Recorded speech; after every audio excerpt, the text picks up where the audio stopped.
E. Pravalika, so one of the alumni of our Padmala High School. So now she was serving as a Group 1 Assistant Audit Officer. So Pravalika, so join your hands, children, everyone.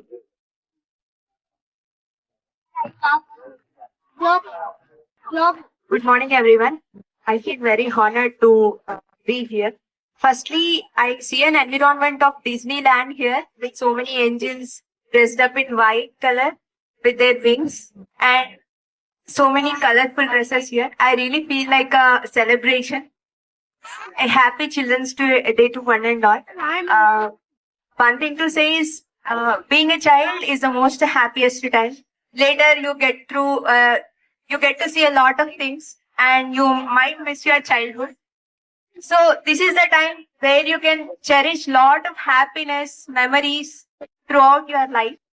So make a lot of memories. At the same time, don't neglect your studies. So with this note, I would really say a very happy Children's Day to all of you. And to say a little bit about myself and my journey, I'm Pravalika, a former student of Padmalaya High School. And I have my fundamentals and the roots of my education were laid here. And all those basics really helped me to excel in my education in the later stage.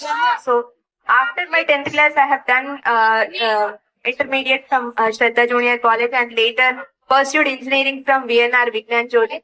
And after that, I have done job as supervisor. And after doing job for 2 years, and later I started preparing for UPSC Civil Services and TGPSC State Services.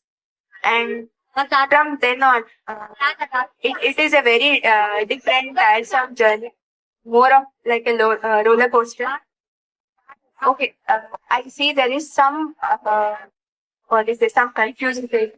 I would try to make it more understandable. ఈ journey ఏదైతే ఉంటుందో competitive exams ఇప్పుడు neat crack చేసిన వాళ్ళని ఏదైనా కానీ not it all easy కదా. మనకి 3 మెడికల్ స్టూడెంట్స్ ఉన్నారు, ఒక జేఎల్ ఉన్నారు, ఒక సూపర్ ఆఫీసర్ ఉన్నారు. సో ఈ కాంపిటేటివ్ ఎగ్జామ్స్ వరల్డ్ ఏదైతే ఉంటుందో it is very very taxing mentally in all the possible ways. So ఇప్పుడు మీరు 9th 10th లో ఉన్న వాళ్ళు కూడా మీ గోల్ ఏంటి అని అడిగితే చాలా గోల్స్ చెప్తారు. ఒక డాక్టర్ అంటారు, ఇంజనీర్ అంటారు, ఐఏఎస్ అంటారు. సో మీలానే నేను కూడా చిన్నప్పుడు నన్ను క్లాస్ లో మా మేడమ్స్ లేచి ఏమవుతావు అమ్మా అని అడిగితే నేను మేడం నేను ఐఏఎస్ అవుతా అని చెప్పాను నా చిన్నప్పటి నుంచి. And that's how I entered in to the competitive fields. And the main motive is the place where I live. నేను ఎక్కడైతే ఉన్నానో అది మహబూబ్ నగర్ డిస్ట్రిక్ట్. అంటే లాస్ట్ 5 years లో మహబూబ్ నగర్ చాలా మారింది, కానీ అంతకు ముందు మనం చూస్తే స్టాగ్నేటెడ్ డెవలప్మెంట్ ఎలా ఉందో మహబూబ్ నగర్ గత నేను చూసిన 15 సంవత్సరాలు అంటే నాకు ఊహ తెలిసినప్పటి నుంచి అలానే ఉంది. సో గవర్నమెంట్ సర్వీసెస్ లోకి వస్తే ఏదో చెయ్యొచ్చు, ఖచ్చితంగా మన జిల్లాకి రాష్ట్రానికి ఏదో చెయ్యొచ్చు అని చెప్పి నిజానికి యూపీఎస్సీతో స్టార్ట్ చేసినా గానీ తెలంగాణ సర్వీసెస్ అయితే నేను నా రాష్ట్రానికే పని చేయొచ్చు అనే ఒక భావనతో నేను తర్వాత గ్రూప్స్ కి స్టిక్ అవ్వడం జరిగింది, ప్యారలల్ గా యూపీఎస్సీ ఇచ్చినా గానీ. సో ఆ సర్వీస్ మోటివ్ తోనే నేను ఖచ్చితంగా తెలంగాణ గ్రూప్స్ లో క్రాక్ చేస్తే నా స్టేట్ లో మంచి వర్క్ చేయొచ్చు అనే దాంతో నేను తెలంగాణ సర్వీసెస్ కి డెడికేట్ చేస్తున్నా.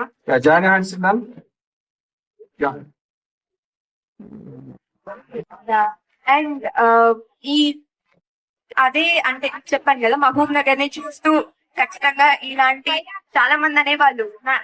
నేను ప్రిపేర్ అవుతున్న టైంలో కూడా మహబూబ్ నగర్ నుంచి అంటే అవును అది వెనుకబడిన ప్రాంతం కదా అన్నప్పుడు నా కళ్ళలో నీళ్ళు వచ్చేది.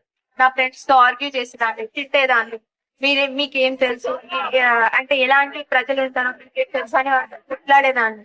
అంటే మనం పుట్టిన ప్రదేశానికి మనకు ఒక ప్రేమ ఉంటది కదా. సో అది ఖచ్చితంగా నేను ఒప్పుకునేదాన్ని కాదు. ఇప్పుడు ఈసారి తెలంగాణ గ్రూప్ 1 లో మహబూబ్ నగర్ నుంచి దగ్గర 15 మంది నుంచి 20 మంది దాకా గ్రూప్ 1 కి సెలెక్ట్ అయ్యారు, which is a testament that Mahabubnagar is no more backward. Mahabubnagar ఇంకా బ్యాక్వర్డ్ అని మనం చెప్పలేము, ఇప్పుడు దాని ఫేస్ మారిపోయింది. సో ఖచ్చితంగా మహబూబ్ నగర్ చాలా డెవలప్ అవుతుంది అండ్ అలాంటి ఆఫీసర్స్ కూడా దానికి ఇంకా చాలా కృషి చేస్తారు. And coming to my journey of preparation, coaching తీసుకున్నాను, కోచింగ్ తర్వాత హైదరాబాద్ లో ప్రిపేర్ అయ్యాను. అండ్ ఎందుకు టైర్సమ్ అని మనం రాసే ఎగ్జామ్స్ ఏవి మన చేతిలో ఉంటది, చదవడం మన చేతిలో ఉంటది, రాయడం మన చేతిలో ఉంటది, కానీ రిజల్ట్ అయినా వాళ్ళ చేతిలో ఉంటది. రిజల్ట్ ఇచ్చిన తర్వాత చాలా ప్రొసీజర్స్ ఉంటాయి. సో ఇలా చాలా ఒడిదుడుకులు ఉంటాయి. మనం మన అపాయింట్మెంట్ ఆర్డర్ తీసుకొని జాబ్ జాయిన్ అయ్యేది, వీటన్నింటినీ విత్స్టాండ్ చేస్తూ మనం నిలబడాలంటే వాటికి ఖచ్చితంగా చాలా మనోధైర్యం కావాలి, చాలా మెంటల్ స్ట్రెంత్ కావాలి. అదంతా ఎక్కడ నేర్చుకుంటామంటే మనం చిన్నప్పటి నుంచే చూసి పెరిగే దాంట్లోనే. ఒక చిన్న ఎగ్జాంపుల్ చెప్తాం.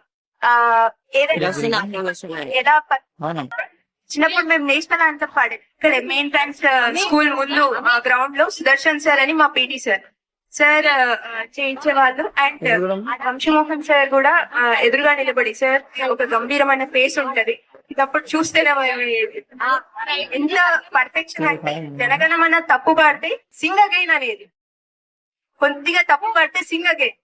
ఎన్నిసార్లు అలా 2 సార్లు పాడుంటాము మేము ప్రేయర్ లో. ఇది ఒకటే కాదు, ఇంకా చాలా నేర్పింది పద్మాలయ స్కూల్. సొంతంగా నేర్చుకోవడం ఎలా, బట్టి పట్టమని ఎప్పుడూ చెప్పలేదు బట్టి పట్టమని. చిన్నదాన్ని నేను ఆ సబ్జెక్ట్ కి ప్రిపేర్ అవ్వలేదు. ప్రతి ఒక్క మేడం నేను ఎగ్జామ్ ప్రిపేర్ అవ్వలేదు అని ఎందుకో ధైర్యంగా అడిగినా, నాకు వచ్చింది రాయొచ్చు అని set one line and I still remember that line. Right in your own words అని చెప్పింది, right in your own words అని చెప్పింది. And that's when it all started. And నేను ఎప్పుడు లైన్ టు లైన్ గుర్తుపెట్టిన పిల్లలు I will remember the summary. అలాంటి మంచి foundation నాకు school. So I will really remember all the foundation made by Padmalaya high school in my life. And the inspiring people. I don't really quote only Vamshi Mohan sir because I always see them together, ma'am and sir. That duo always stands in mind. School అన్నప్పుడు వాళ్ళిద్దరే గుర్తొస్తారు, ఒక్కరు గుర్తు. Favourite అని అడిగారు కదా ఇందాక sir మీరు, వాళ్ళిద్దరు ఫేవరెట్ నాకు ఒక్కరు. సో ఇట్ ఈస్ దట్ యో చాలా చాలా బాగుంటది. అంటే ఆ స్ట్రెంత్, షేరింగ్, కేరింగ్ మనకు కనిపిస్తుంటది చాలా సార్లు చూస్తుంటే కూడా. So that kind of very good learnings are given by school and I'm really grateful for all the journey in the school. Thank you so much. It's a great thing from the Pravalika. నేను అడగాల్సిన questions అన్ని డబ్బులు ఉన్నాయి. So that's the wonderful journey from the being a Padmala high school student to the former student to now they have the group 1 State Assistant Audit Officer. So congratulations. So now చెప్పండి. So పద్మాల high స్కూల్లో మన యొక్క పాఠశాలలో మీ career ని ఎలా ప్రభావితం చేశారు? అంటే మీరు అన్నారు కదా, ఇప్పుడు మనం స్కూల్లో కూడా ప్రతి క్లాస్ లో మేము చిల్డ్రన్స్ అడుగుతుంటాం, what's your aim, what's you want to in future. So అలా మిమ్మల్ని ఇన్స్పైర్ చేసిన టీచర్స్ ఎవరున్నారు? అంటే గ్రూప్ 1 క్యాడర్ వెళ్ళాలని థాట్ మీకు ఎప్పుడు వచ్చింది? ఒకటి మనకి టీచర్స్ డే అవుతుంది కదా, సెల్ఫ్ గవర్నమెంట్ డే. సో అప్పుడు అందరూ టీచర్స్ లాగా రెడీ అయి రావాలి.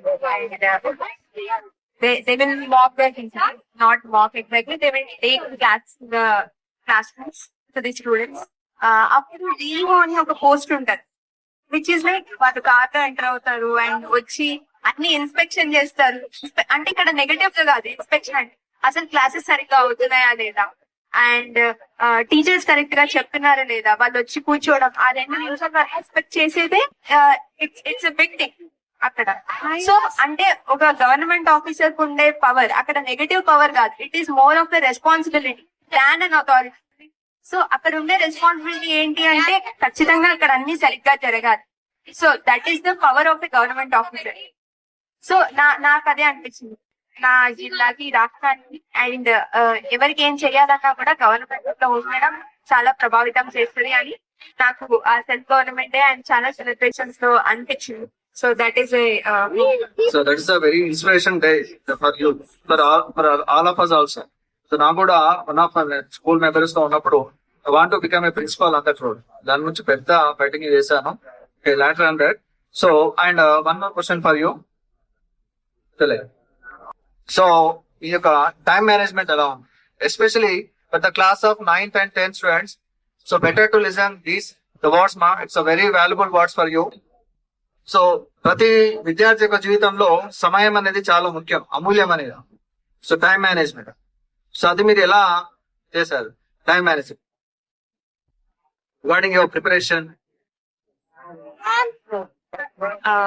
సో ఇందాక ఆల్రెడీ మాట్లాడుతున్నాం కదా, కాంపిటేటివ్ ఎగ్జామ్స్ అన్నప్పుడు టైం మేనేజ్మెంట్ ఖచ్చితంగా కావాలి. Dear 9th and 10th class students, can you just give me thumbs up or raise your hand? అంటే ఎక్కడున్నారు జస్ట్ చూసి మాట్లాడండి. 9th and 10th. Class of 9th and 10th, just raise your hands, ma'am. Okay, girls, boys. Boys also. So everyone, raise your hands. Okay, very good to see you people. So మీరు తర్వాత ఇప్పటి నుంచి sir IIT planning అదంతా మనం అందరిలాగా ఉండాలంటే అందరిలాగా spend చేసే టైం స్పెండ్ చేయొచ్చు. అందరికంటే భిన్నంగా ఉండాలంటే మన టైం స్పెండింగ్ కూడా అందరికంటే భిన్నంగానే ఉండాలి. సో ఇప్పుడు వీళ్ళు ఇక్కడ క్రాక్ చేసిన వాళ్ళు ఎవరైనా కానీ, ఒక మంచి పొజిషన్ లో ఉన్న వాళ్ళు ఎవరైనా కానీ వాళ్ళ టైం ఖచ్చితంగా మంచిగా యూటిలైజ్ చేసుకుంటారు. అండ్ అది కాంపిటేటివ్ ఫీల్డ్ లో ఇంకా ఎక్కువ కావాలి. చాలా మంది చెప్తారు 18 గంటలు చదవాలి, 16 గంటలు చదవాలి. 18 గంటలు పనిచేయడం మనిషికి చాలా ఇంపార్టెంట్. సిన్సియర్ గా 10 నుంచి 12 గంటలు చదివాను. అంటే నా డెస్క్ దగ్గర నేను 14 గంటలు కూర్చుంటే దాంట్లో ఒక 2-3 గంటలు బఫర్ గా తీసేసినా గానీ 10 నుంచి 12 గంటలు ఖచ్చితంగా సిన్సియర్ గా చదవాల్సిందే. ఎందుకంటే ఈ సిలబస్ ఏదైతే ఉంటుందో అది సముద్రం. ఇప్పుడు మీకైనా 6-8 టెక్స్ట్ బుక్ లని ఒక లెక్క ఉంటది, కానీ కాంపిటేటివ్ వరల్డ్ లో ఎక్సెల్ అవ్వాలంటే ఆ టెక్స్ట్ బుక్స్ కి, ఆ సిలబస్ కి అంతే ఉండదు. కాబట్టి ఖచ్చితంగా 10 నుంచి 12 గంటల సిన్సియర్ ఎఫర్ట్. అక్కడ కూర్చున్నామంటే ఏం జరగదు. కూర్చున్నామంటే ఖచ్చితంగా చదవాలి, చదివితే అవుతాయి. సో అలా మీరు ఐఐటి, జేఈ లేదా నీట్ గురించి ప్రిపేర్ అవ్వాలి. ఇంకేదైనా క్రాక్ చేయాలి అనుకుంటే మాత్రం ఆ టైం అనేది ఖచ్చితంగా డివైడ్ చేసుకోవాలి, షెడ్యూల్ వేసుకోవాలి. మైక్రో షెడ్యూలింగ్ అంటారు. మైక్రో షెడ్యూలింగ్ అంటే డీటెయిల్ గా ఈ అవర్ నేను ఏం చదువుతా, మార్నింగ్ స్లాట్ ఏంటి, మధ్యాహ్నం స్లాట్ ఏంటి, నైట్ స్లాట్ ఏంటి, అలా డివైడ్ చేసుకొని చదివితే ఇంకా బెటర్ గా ఉంటది. నాకు ఈ చాయిస్ వస్తుందో రాదో ఇంకొకటి మెన్షన్ చేస్తాను. ఒకటి ఫోన్. టైం మేనేజ్మెంట్ లో ఇంకొక ఇంపార్టెంట్ థింగ్ ఏంటి అంటే ఫోన్. అది పెద్ద భూతం. నాకు చేతిలో ఫోన్ వచ్చింది ఇంజనీరింగ్ లో, 10th క్లాస్ లో లేదు. ఇప్పుడు మా అక్క పిల్లలకి నర్సరీలోనే ఉంటాయి. సో ఫోన్ అనేది చాలా పెద్ద భూతం. కాబట్టి నేను నా ఎగ్జామ్స్ ముందు 60 రోజులు 40 రోజులు నా ఎగ్జామ్స్ ముందు ఫోన్ లో ఓన్లీ సార్ అన్నట్టుగా నాకు ఫోన్ చేసుకోవడానికి మాత్రమే వాడేదాన్ని. షార్ట్స్ వస్తాయి కదా, యూట్యూబ్ షార్ట్స్, కంప్లీట్లీ డియాక్టివేటెడ్. దాన్ని మాంక్ మోడ్ అని అంటారు. మాంక్ మోడ్ అంటే కంప్లీట్లీ ఇంకా అసలు వాడే ఏది పట్టించుకున్నా అది పక్కన పడేది. సో అది చాలా ఫోకస్ మోడ్. నిజానికి అప్పుడు మన మైండ్ చాలా క్లీన్ గా ఉంటది, చాలా ఫ్రెష్ గా, అన్ని అనవసరమైన బర్డెన్ లేకుండా ఉంటది. కాబట్టి ఫోన్ ని పక్కన పెడితే మన మైండ్ చాలా రిలాక్స్ అవుతుంది. మనం అనుకుంటాం ఫోన్ చూస్తే రిలాక్స్ అవుతాం అని, కాదు. ఫోన్ చూస్తే రిలాక్స్ అవ్వం, నిజానికి ఆ కంటెంట్ తీసుకొని ప్రెజర్ ఇంకెక్కువ పెరుగుతుంది. సో ఫోన్ ని వీలైనంత తగ్గించడం బెటర్. ఒక 2 years no WhatsApp, no social media, nothing. So అలా నాకు అది ఇంకా టైం మేనేజ్ చేసుకోవడానికి చాలా హెల్ప్ అయింది. మన దగ్గర ఫోన్ లేదంటే మన చుట్టూ ఉన్న వాళ్ళతో మాట్లాడతాం, లేదా వేరే థింగ్స్ ఆడుకోవడం, మాట్లాడుకోవడం, అయితే ఏదో చేస్తాం. కాబట్టి అది ఇంకొకటి చాలా హెల్ప్ అయింది. ఒకటి micro scheduling. Okay, thank you, Pravalika. Thank you very much. So thank you for your valuable work. Today is the occasion of Children's Day. So I would like to call